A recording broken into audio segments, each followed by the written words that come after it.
কবি কাজী নজরুল ইসলামের জন্মদিন উপলক্ষে তার প্রতি আমার শ্রদ্ধা। কবি সুনীল গঙ্গোপাধ্যায়ের লেখা একটা কবিতা মাধ্যমে। কবিতাটি হলো কবির উপহার।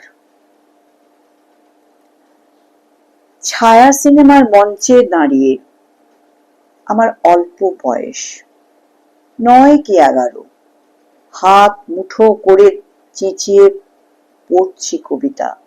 বলো বীর, বলো উন্নত মমশির, সামনে বাবা ভয়ে উদ্গ্রীব।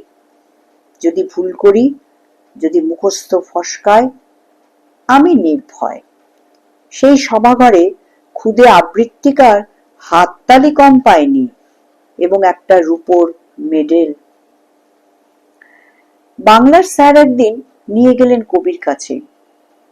জন্মদিনের উৎসব, কত ভক্ত এবং ফুল টুল। কবি রয়েছেন নির্বাক, চোখ কারুকেই দেখছে না। প্রণাম করেছেন, পিঠে খোঁচা মেরে স্যার বললেন, শোনাও, কবিকে শোনাও তোমার শেষ এই কবিতাটা।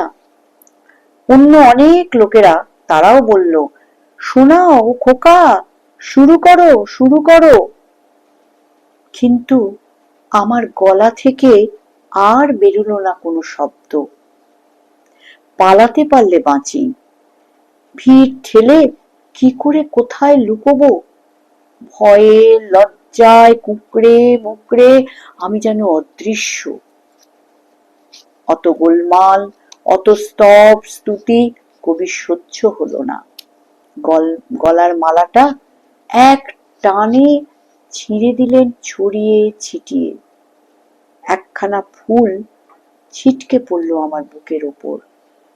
চট করে সেটা তুলে নি, কেউ দেখলো কি দেখলো না। সেই ফুলখানা আজও রাখা আছে আমার খাতার ভাঁজে। ধন্যবাদ।